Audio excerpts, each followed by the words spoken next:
بسم اللہ الرحمن الرحیم۔ السلام علیکم ورحمۃ اللہ۔ کتاب بکھرے موتی کی جلد نمبر 2 کا 5واں حصہ آپ کے سامنے پیش کیا جا رہا ہے۔ Page number 116۔ مسجد علی علیہ السلام کا خادم۔ ابو الفتح شہاب الدین مظفر اپنے زمانے کا ایک واقعہ نقل کرتے ہیں کہ میں 525 ہجری میں عباسی خلیفہ المقتفی باللہ اور اس کے 2 وزیروں کے ساتھ جا رہا تھا۔ خلیفہ کہنے لگا، آؤ مسجد علی چل کر 2 رکعت نماز پڑھتے ہیں۔ جب ہم مسجد پہنچے تو کوئی خلیفہ کو نہیں پہچان سکا کیونکہ اس نے عام سا لباس پہن رکھا تھا۔ خادم مسجد نے ہمیں دیکھا اور اس نے ایک وزیر کو پہچان لیا، چنانچہ اس نے وزیر کی بڑی تعظیم و توقیر کی اور ساتھ ہی اس نے اپنے فقر و فاقے کا ذکر کرتے ہوئے مال و دولت حاصل کرنے کی تمنا کا اظہار کیا۔ وزیر کو خلیفہ کے سامنے شرم محسوس ہوئی کہ خلیفہ کی موجودگی میں اسے اہمیت دی جا رہی ہے، چنانچہ اس نے خادم کے سامنے خلیفہ کا تعارف کرا دیا تاکہ جو کچھ بھی مانگنا ہو وہ خلیفہ سے مانگے۔ خلیفہ نے اس خادم کی جانب کوئی توجہ نہیں کی اور وزیر سے کہا کہ اس سے ایک ضروری بات پوچھو، اس سے پوچھو کہ ایک مرتبہ میں خلیفہ مستظہر باللہ کے ساتھ کافی پہلے اس مسجد میں آیا تھا اور اس وقت یہ خادم جب کھانا کھانے کے لیے بیٹھتا تھا تو اس کے چہرے پر کافی بڑا سا ایک غدود ابھر کر پھیلا ہوا تھا۔ اس غدود نے اس کا پورا منہ ڈھانپ رکھا تھا اور جب یہ کوئی چیز کھاتا تھا تو مجبوراً اسے رومال سے پکڑ کر اپنا غدود ہونٹوں پر سے ایک طرف ہٹانا پڑتا تھا اور اس طرح سے غذا کا کوئی لقمہ کھاتا تھا۔ اب اس کے چہرے پر وہ غدود موجود نہیں ہے۔ اس سے پوچھو کہ وہ بہت بڑا سا گوشت کہ جس نے اس کے چہرے کو چھپا کر رکھا ہوا تھا کہاں چلا گیا؟ وزیر نے خادم سے مخاطب ہو کر پوچھا، خلیفہ کیا فرماتے ہیں تم نے سنا؟ اس خادم نے بتایا، وہ غدود ولیوں کے بادشاہ قمر ہدایت اسد اللہ غالب علی ابن ابی طالب علیہ السلام کے ذریعے ختم ہو گیا۔ اس سے سوال کیا گیا کہ یہ بیماری کس طرح دور ہوئی اور کیا واقعہ پیش آیا؟ خادم نے بتایا کہ میں صبح سے رات تک اسی مسجد میں رہتا تھا اور اس کے بعد واپس چلا جایا کرتا تھا۔ ایک دن جب میں مسجد آ رہا تھا تو 2 ناصبی افراد نے مجھے کافی برا بھلا کہا اور ساتھ ہی یہ جملہ بھی کہا، اتنے عرصے تم اگر مسجد علی جانے کی بجائے کسی طبیب کے پاس جاتے تو تمہارا علاج ہو جاتا۔ ان کا یہ جملہ میرے دل پر بری طرح سے اثر انداز ہوا۔ میں اتنا غمگین ہو گیا تھا کہ اس سے پہلے کبھی ایسا نہیں ہوا۔ میں رات بھر بے چینی کی وجہ سے سو نہ سکا، یہاں تک کہ رات کے آخری حصے میں جب میری ذرا سی آنکھ لگی تو میں نے خواب دیکھا کہ حضرت علی علیہ السلام اسی مسجد میں جلوہ افروز ہیں۔ قریب جا کر میں نے ان سے اپنے غدود کی شکایت کی اور کہا کہ اس نے میرا پورا چہرہ چھپا لیا ہے اور لوگ اس وجہ سے مجھے طعنہ دینے لگے ہیں۔ میری بات سن کر مولا علی علیہ السلام نے اپنا رخ پھیر لیا۔ میں اسی جانب گیا اور دوبارہ کہا، مولا مجھے تنگ کرتے ہیں، لوگ مجھے طعنہ دیتے ہوئے کہتے ہیں کہ اتنا عرصہ ہو گیا علی علیہ السلام نے تمہاری فریاد رسی نہیں کی۔ امام علی علیہ السلام نے فرمایا، تم دنیا کے طالب ہو، اور یہ کہتے ہوئے میرے چہرے کی طرف اشارہ کیا۔ اس کے بعد جب میں نیند سے بیدار ہوا تو میں نے دیکھا کہ میرا غدود بالکل ختم ہو چکا ہے اور اس کا کوئی نام و نشان میرے چہرے پر موجود نہیں ہے۔ Page number 119۔ امام مہدی علیہ السلام کے وسیلے سے بینائی مل گئی۔ ثقۃ الاسلام نوری کتاب کشف الاسرار میں لکھتے ہیں، 1317 ہجری میں شہر نجف کے اندر ایک سنی گھرانے کے ساتھ بہت ہی اہم واقعہ پیش آیا۔ نجف میں ایک شخص سید عبد الحمید رہا کرتے تھے اور ان کا ایک اسکول بھی تھا جس کے ہیڈ ماسٹر وہ خود ہی تھے۔ اس کے علاوہ نجف اشرف میں وہ ایک خطیب اور قاری کی حیثیت سے معروف تھے۔ عقائد کے اعتبار سے وہ سنی تھے۔ ایک مرتبہ ایک خاتون ملکہ بنت ملا علی کے سر میں شدید درد اٹھا اور صبح ہونے تک اس کی دونوں آنکھوں کی بینائی بھی ختم ہو گئی۔ سید عبد الحمید لکھتے ہیں کہ مجھے اس ناخوشگوار واقعے کی اطلاع دی گئی تو میں نے کہا کہ اس کا کوئی علاج نہیں ماں سوائے اس کے کہ مشکل کشا اپنا کوئی لطف و کرم فرما دیں۔ آج رات حرم امیر المومنین علی علیہ السلام میں زائرین کا رش نہیں ہے، تم وہاں جا کر ان کے وسیلے سے دعا کرو۔ رات آئی تو مولا علی علیہ السلام کے دامن سے وابستگی کے باعث اسے کچھ آرام نصیب ہوا۔ 2-3 دن اور رات مسلسل جاگنے کے بعد اب ملکہ کو کچھ نیند آ گئی اور اس نے خواب میں دیکھا کہ وہ حضرت علی علیہ السلام کے روضے پر پہنچ گئی ہے اور وہاں اسے ایک نورانی صورت نظر آئی جس نے ملکہ سے کہا، گھبراؤ نہیں، ٹھیک ہو جاؤ گی۔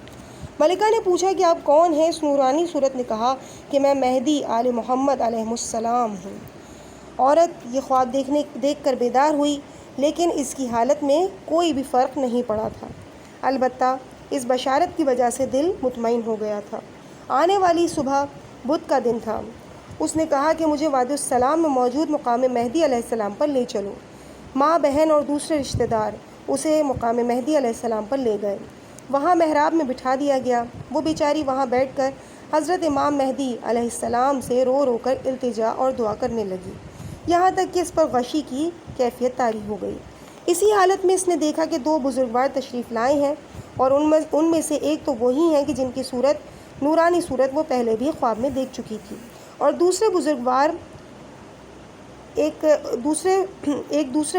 ہیں۔ ان دوسرے بزرگوار نے سامنے آ کے کہا، اے ملکہ، خدا نے تمہیں شفا عنایت کر دی ہے اور اب تم مطمئن ہو جا۔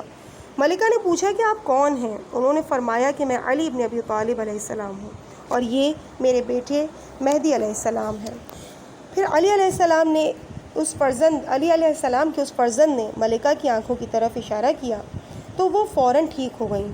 اس طرح امام مہدی علیہ السلام کے وسیلے سے ملکہ کو بینائی مل گئی۔ بینائی پاتے ہی خوشی کے عالم میں اس نے اپنی ماں کو چیخ چیخ کر بتایا کہ میں بالکل ٹھیک ہو چکی ہوں اور شفایاب ہو چکی ہوں۔ پھر یہ لوگ خوشی خوشی وادی السلام سے نجف اشرف واپس لوٹے۔ امام مہدی علیہ السلام کے اس معجزے کے نتیجے میں یہ خاندان اور اس کے ساتھ متعدد خاندان بھی شیعہ ہو گئے۔ اسے کہتے ہیں امام علیہ السلام کی جانب سے خصوصی ہدایت۔ Page number 122۔ حضرت سلیمان علیہ السلام بھی مر گئے۔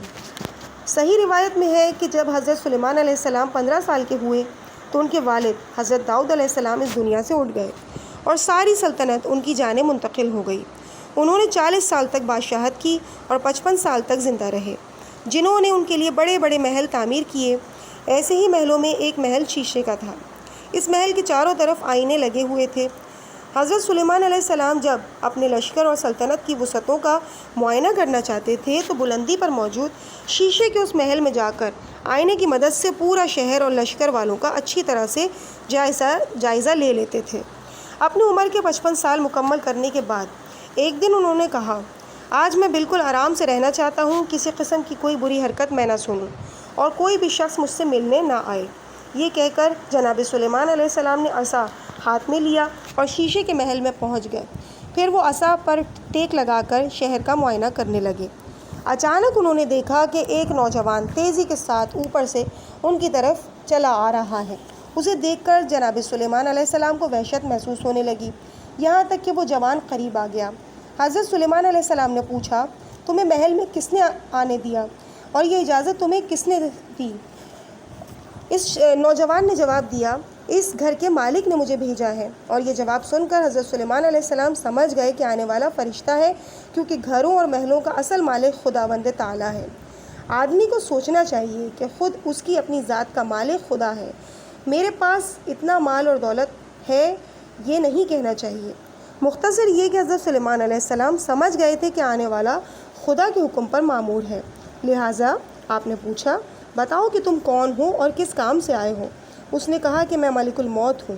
یہ سن کر جناب سلیمان رنجیدہ ہو گئے اور اس سے پوچھا، تم مجھ سے ملنے کے لیے آئے ہو یا میری روح قبض کرنے کے لیے آئے ہو؟ اس نے کہا، میں آپ کی روح قبض کرنے کے لیے آیا ہوں۔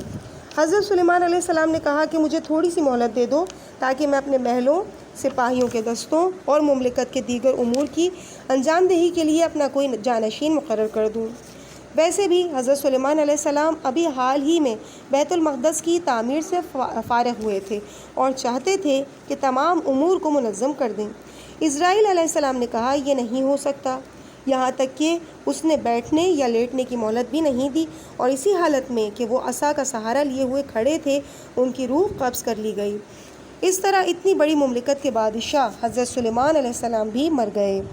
حضرت سلیمان علیہ السلام نے شیشے کے محل میں جاتے وقت چونکہ تمام جن و انس اور لشکر والوں کو منع کر دیا تھا کہ کوئی بھی ان کے پاس نہ آئے، لہٰذا وہ 1 سال تک اسی طرح حضرت سلیمان کو عصا کے سہارا کھڑا ہوا دیکھتے رہے اور کسی میں ان کے قریب جانے کی جرت پیدا نہ ہوئی۔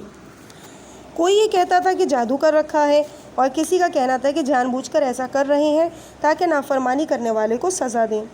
حضرت سلیمان علیہ السلام کے خوف سے اجنہ بھی اپنا اپنا کام انجام دے رہے تھے۔ اس طرح پورا 1 سال گزر گیا۔ اس کے بعد جب ارادہ الہی ہوا تو دیمک کو حکم ہوا کہ عصا کو چاٹنا شروع کر دے۔ اس کے نتیجے میں جب عصا میں خول پیدا ہو گیا تو اس کے ساتھ ہی حضرت سلیمان علیہ السلام کا جسم بھی گر پڑا۔ اس دیمک کے علاوہ کوئی اور چیز نہیں تھی جو انہیں یہ سمجھاتی کہ حضرت سلیمان علیہ السلام مر چکے ہیں۔ اگر وہ پہلے ہی یہ جان لیتے تو 1 سال تک اس طرح ان کے حکم کی پابندی کرتے ہوئے زحمتوں اور پابندیوں کے ساتھ زندگی نہ گزارتے۔ پیج نمبر 125 برے لوگ اور علامہ مجلسی۔ ایک مومن حاجی مجلسی اول کا بڑا معتقد تھا۔ ایک مرتبہ چند برے لوگ اس کے ارد گرد جمع ہو گئے اور کہنے لگے، آج کی رات ہم تمہارے گھر آئیں گے۔ حاجی نے سوچا کہ اگر یہ لوگ میرے گھر آئیں گے تو لہو و لعب اور فسق و فجور میں ساری رات گزاریں گے، اور اگر میں انہیں منع کر دوں گا تو یہ مسلسل مجھ سے الجھتے رہیں گے۔ بالآخر وہ مرد مومن علامہ مجلسی کی خدمت میں پہنچا اور ان سے اپنے اس مسئلے کا حل دریافت کیا۔ علامہ مجلسی نے تھوڑی سی سوچ کے بعد فرمایا، ان سے کہہ دو کہ گھر پر آ جائیں اور میں خود بھی تمہارے گھر آ رہا ہوں۔ پھر اس سے پہلے کہ وہ برے لوگ آتے، علامہ مجلسی اس مرد مومن کے گھر پہنچ گئے۔ جب وہ لوگ آئے تو انہوں نے دیکھا کہ علامہ مجلسی موجود ہیں۔ انہوں نے سوچا کہ علامہ ان کے لیے درد سر بن جائیں گے، کیونکہ ان کے ہوتے ہوئے وہ کوئی برائی نہیں کر سکتے ہیں۔ لہٰذا انہوں نے یہ طے کر لیا کہ کوئی ایسی بات علامہ کے سامنے کر دی جائے کہ جسے سن کر وہ غصے میں آ جائیں اور پھر یہاں سے اٹھ کر واپس چلے جائیں۔ چنانچہ انہوں نے کہا، جناب محترم، ہم لوگوں میں آخر کیا برائی ہے جو آپ ہم پر اتنا اعتراض کرتے ہیں؟ علامہ نے فرمایا، آخر تم میں کون سی ایسی خوبی ہے کہ جس کی میں تعریف کروں؟ انہوں نے کہا، ہم میں ہزاروں عیب ہیں لیکن ہم نمک حرام نہیں ہیں۔ اگر کسی کا نمک کھاتے ہیں تو اس کے ساتھ دھوکہ اور خیانت نہیں کرتے، بلکہ مرتے دم تک یاد رکھتے ہیں۔ علامہ مجلسی نے فرمایا، یہ تو بہت اچھی صفت ہے، لیکن میں اسے تمہارے اندر نہیں پاتا۔ ان میں سے ایک نے کہا، آپ اصفہان کے کسی بھی شخص سے پوچھ لیں اور دریافت کر لیں کہ ہم نے کسی شخص کا نمک کھا کر اس کے ساتھ برائی کی ہو۔ علامہ مجلسی نے فرمایا، میں خود اس بات کا گواہ ہوں کہ تم سب کے سب نمک حرام ہو۔ تم اپنے پروردگار کے ساتھ کیا کرتے ہو؟ اسے خدا کا کھا کر اسی کی پلیٹ میں سوراخ کرنے والوں، تم خدا کی اتنی بہت سی نعمتیں کھا کر اور ان سے فائدہ اٹھا کر اس طرح کی سرکشی اور نافرمانیاں کرتے ہو اور اپنی خواہشات نفسانی کی پیروی کرتے ہو۔ علامہ مجلسی کی یہ بات حقیقت کے عین مطابق تھی، لہٰذا اتنی مؤثر ثابت ہوئی کہ ان کے سر شرم سے جھک گئے اور وہ کوئی اور بات نہ کر سکے۔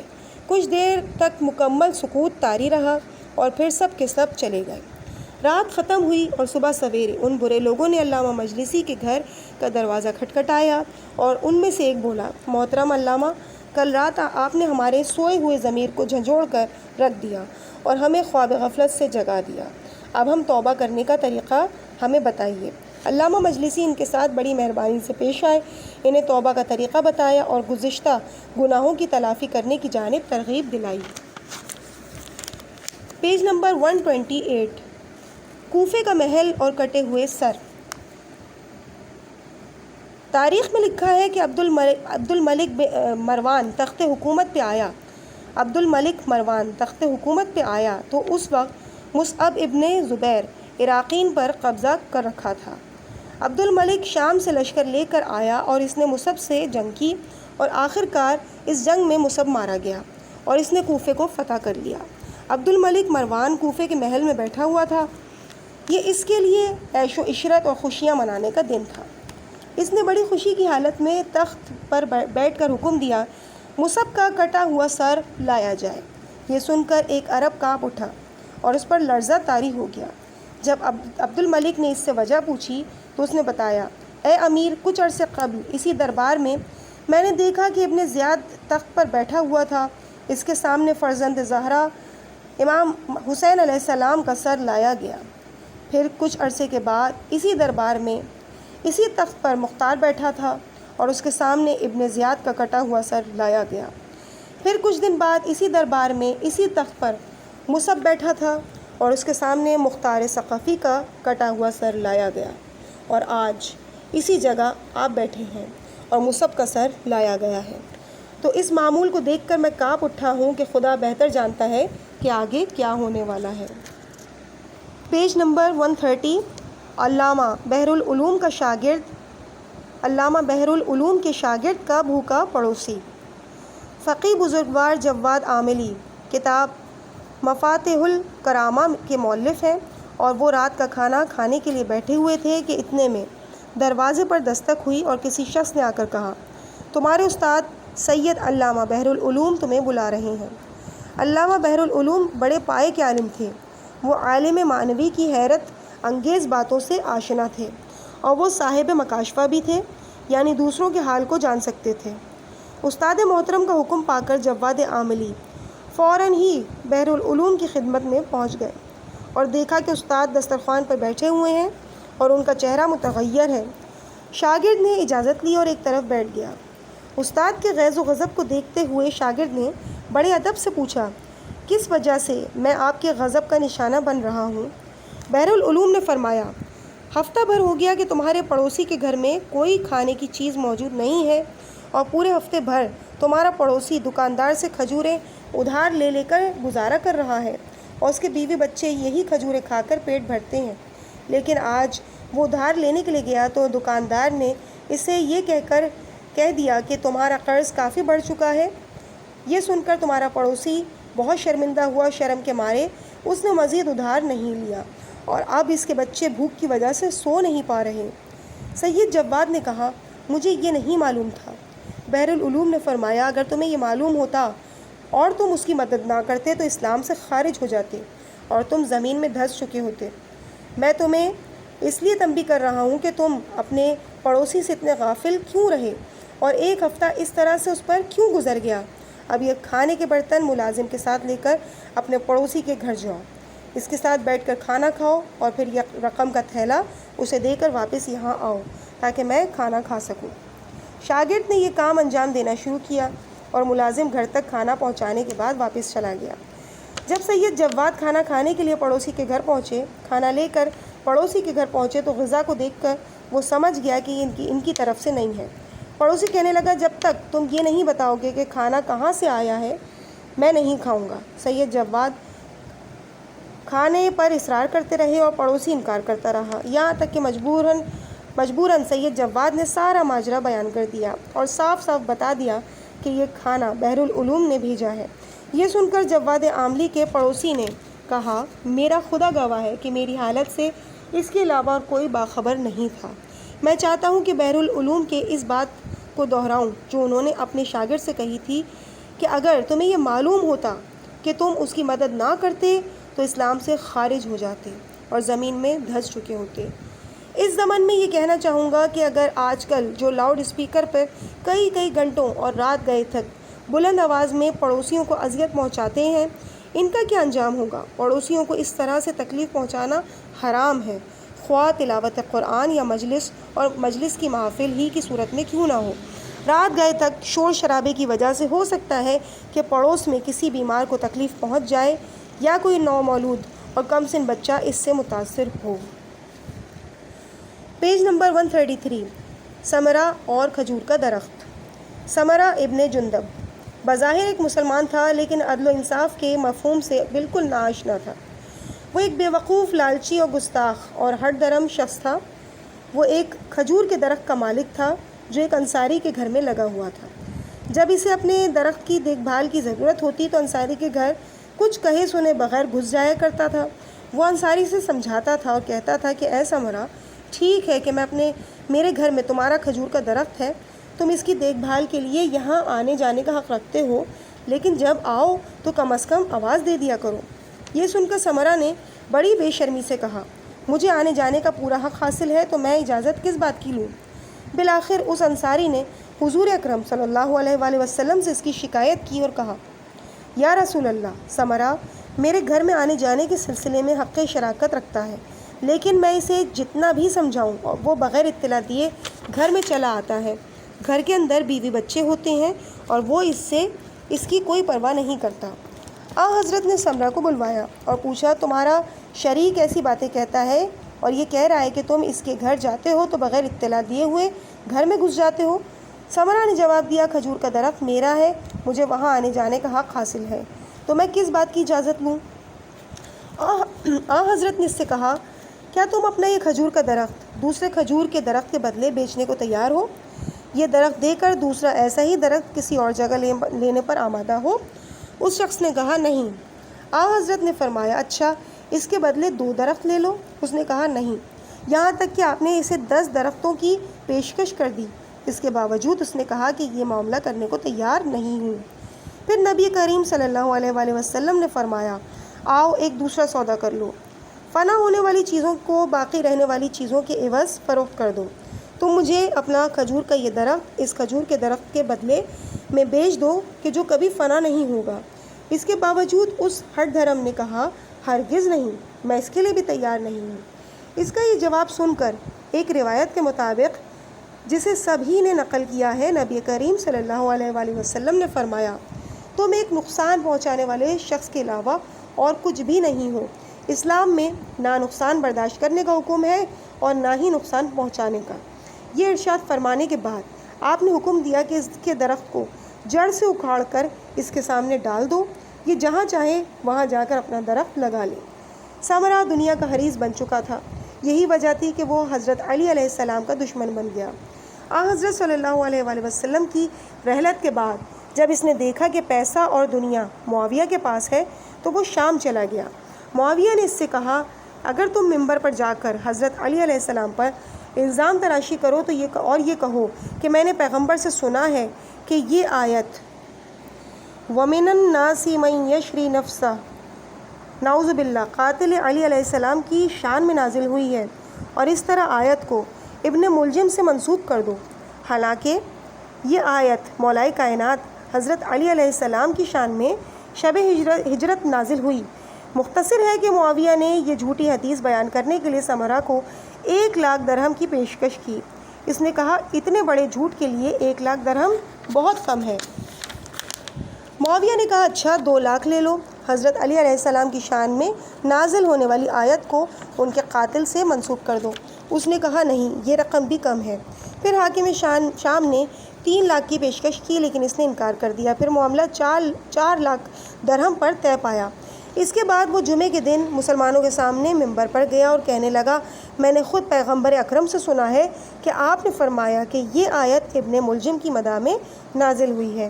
اس من گھڑت حدیث کو جب سنا تو کسی نے بھی اس پر کوئی اعتراض نہیں کیا۔ خود حضور اکرم صلی اللہ علیہ وآلہ وسلم اس کے بارے میں فرما چکے تھے کہ دنیا میں دولت کی اتنی زیادہ ہوس رکھنے والا اس دنیا کی آگ میں جل کر مر جائے گا۔ چنانچہ ہوا بھی یہی کہ ایک دیگ میں پانی ابل رہا تھا، اس بدبخت کا پاؤں پھسلا اور وہ ابلتے ہوئے دیگ کے پانی میں گر کر خود بھی ابل کر پک گیا۔ اس طرح دنیا سے اس ناپاک وجود کا خاتمہ ہو گیا۔ پیج نمبر 137 بہشت کی دعا کرنے والا مومن۔ کہتے ہیں کہ ایک مومن مسجد میں بیٹھا ہوا دعا کر رہا تھا کہ خداوند تعالیٰ ان تمام مومنین کو جو یہاں موجود ہیں معاف فرما دے اور انہیں بہشت میں جگہ عنایت فرما دے۔ یہ دعا کر کے وہ مسجد سے باہر نکلا تو ایک مسافر نے اس سے آ کے کہا، تمہارے لیے خوشخبری ہے، تمہارے قبیلے والا دور کا ایک آدمی مر گیا ہے اور اس کے تنہا تم وارث ہو۔ یہ لو اشرفیوں کا یہ تھیلا بطور میراث تمہارے لیے ہے۔ اتنا بہت سارا مال لے کر وہ دوبارہ مسجد میں آیا اور لوگوں سے کہنے لگا کہ سب کے سب بیٹھ جائیں۔ پھر اس نے اشرفیوں کا وہ تھیلا لوگوں کے سامنے کھول دیا اور یہ اعلان کر دیا، جس کے اوپر کوئی بھی قرض ہو یا کوئی بھی پریشان ہو وہ مومن آئے اور اس میں سے لے کر چلا جائے، یہاں تک کہ اس نے ساری رقم بانٹ دی۔ یہ دیکھ کر اس کے ایک ساتھی نے کہا، اے مرد مومن، تم نے یہ کیا کیا؟ تم نے اپنے لیے کچھ بھی نہیں رکھا۔ اس مرد مومن نے جواب دیا، ابھی تھوڑی دیر پہلے میں خدا سے یہ دعا کر رہا تھا، اے پروردگار، ان سب کو بہشت میں جگہ عطا فرما۔ جب میں نے بہشت میں ان کے لیے ہمیشہ باقی رہنے والی نعمتوں کی خواہش کی ہے تو بھلا پھر میں انہیں دنیا کی فنا ہو جانے والی نعمتوں اور چیزوں سے کیسے محروم رکھ سکتا ہوں؟ پیج نمبر 139 ایک غلطی کی وجہ سے حکومت چلی گئی۔ مروان حمار بنی امیہ کا آخری خلیفہ ہے۔ جس وقت صفاح نے لشکر لے کر چڑھائی کی تو مروان بھی اس سے کئی گنا بڑھ کر لشکر لے آیا اور اس کے مقابلے پر آ گیا۔ یہ لشکر پوری طرح مسلح تھا اور اس کے سپاہی تجربے کار تھے۔ خود مروان کو بھی مکمل اطمینان تھا اور وہ خود بھی محاذ جنگ پر گیا تھا۔ اس کے سپاہیوں کی تعداد 1,00,000 سے زیادہ تھی۔ حیرت انگیز بات یہ ہوئی کہ جنگ شروع ہونے سے پہلے مروان کو پیشاب کی شدید حاجت ہوئی اور وہ اپنے آپ پر قابو نہ رکھ سکا۔ کوئی ایسی جگہ بھی اسے نظر نہیں آئی کہ جہاں چھپ کر وہ رفع حاجت کر سکے۔ بالآخر وہ گھوڑے سے اتر کر ایک جانب دوڑا۔ لشکر والوں نے جب مروان کے گھوڑے کو خالی دیکھا تو وہ یہ سمجھے کہ مروان قتل کر دیا گیا ہے، چنانچہ اس کا سارا لشکر بھاگنے لگا۔ صفاح کے سپاہیوں نے بھاگتے ہوئے لشکر کا تعاقب کیا۔ مروان کے بہت سے سپاہی مارے گئے، کچھ قیدی بنے، کچھ زخمی ہو گئے۔ صفاح کے سپاہیوں نے مروان کو پکڑ کر اس کی زبان کاٹ کر پھینک دی اور ایک بلی نے اسے کھا لیا۔ اس طرح اتنی بڑی اموی حکومت ایک غلطی کی وجہ سے ختم ہو گئی۔ Page number 141۔ حضرت عزیز علیہ السلام 100 سال تک مردہ رہے۔ سورہ بقرہ میں خداوند عالم نے حضرت عزیز علیہ السلام کا واقعہ بیان فرمایا ہے۔ ان آیتوں کی شان نزول اور تفسیر کا خلاصہ کچھ یوں ہے۔ حضرت عزیز علیہ السلام بنی اسرائیل کے انبیاء میں سے ہیں۔ وہ پوری توریت کے حافظ تھے اور بیت المقدس میں لوگوں کو تعلیم دیا کرتے تھے۔ اس طرح وہ یہودیوں کی رہنمائی کے فرائض انجام دینے پر مامور تھے۔ ایک مرتبہ وہ اپنے خچر پر سفر کر رہے تھے۔ ان کے ساتھ روٹی اور انگور کی کچھ مقدار بھی موجود تھی۔ جب وہ ایک گاؤں کے قریب پہنچے تو انہوں نے دیکھا کہ اس گاؤں کے سارے لوگ ہلاک ہو چکے ہیں اور ان کی بوسیدہ ہڈیوں کے سوا کچھ بھی نہیں بچا۔ یہ دیکھ کر حضرت عزیز علیہ السلام نے حیرت سے کہا، خداوندہ، تو ان بوسیدہ ہڈیوں کو اور منتشر ہو جانے والے اعضاء کو کس طرح سے دوبارہ زندہ فرمائے گا؟ یہاں یہ یاد رکھنا چاہیے کہ حضرت عزیز علیہ السلام کا یہ استفسار صرف حیرت اور تعجب کے اظہار کے لیے تھا۔ وہ قیامت کے منکر ہرگز نہیں تھے۔ خداوند عالم نے حضرت عزیز کو اچھی طرح مشاہدہ کروانے کے لیے اور سمجھانے کے لیے کہ تمہارے نزدیک قیامت، مردوں کو دوبارہ زندہ کرنا حیرت انگیز امر ہے، لیکن خدا کے نزدیک یہ کوئی بڑی بات نہیں ہے، فوراً ہی انہیں موت دے دی۔ وہ اس مقام پر 100 سال تک اسی حالت میں پڑے رہے اور ان کی ہڈیاں بالکل بوسیدہ ہو گئیں۔ البتہ حیرت انگیز بات یہ تھی کہ انگور بالکل اسی طرح تر و تازہ رہے۔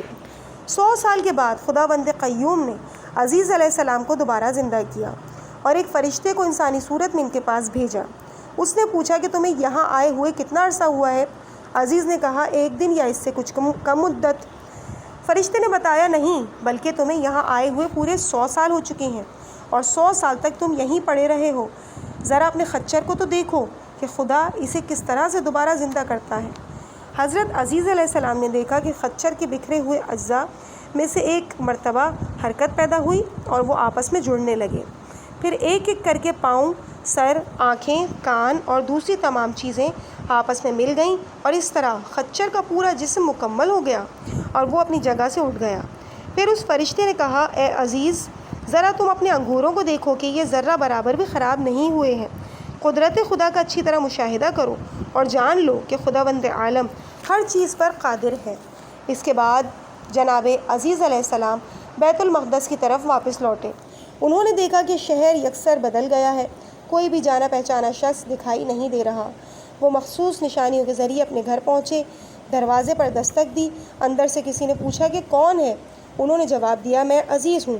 گھر والوں نے کہا، مذاق مت کرو، 100 سال گزر گئے، حضرت عزیز علیہ السلام کا کچھ پتہ نہیں۔ کیا عزیز میں جو نشانیاں پائی جاتی تھیں وہ تمہارے اندر موجود ہیں؟ جناب عزیز علیہ السلام مستجاب الدعوات تھے۔ کیا تمہاری دعائیں بھی خدا کی بارگاہ میں قبول ہوتی ہیں؟ اگر ایسا ہے تو میں تمہاری خالہ ہوں اور اندھی ہو چکی ہوں۔ خدا سے میرے لیے دعا کرو کہ میری آنکھیں دوبارہ مجھے مل جائیں۔ حضرت عزیز علیہ السلام نے دعا کی اور ان کی خالہ کی بینائی واپس مل گئی۔ پھر سارا ماجرا حضرت عزیز نے لوگوں کو بتایا اور اس طرح یہ سب کچھ خود ان کے لیے اور دوسروں کے لیے عبرت اور نصیحت کا باعث بن گیا۔ اس مقام پر کتاب بکھرے موتی جلد نمبر 2 کے 5ویں حصے کا اختتام کیا جاتا ہے۔ اس سے آگے کے واقعات کو انشاءاللہ 6 حصے میں آپ کے سامنے پیش کیا جائے گا۔ التماس دعا، والسلام علیکم ورحمۃ اللہ وبرکاتہ۔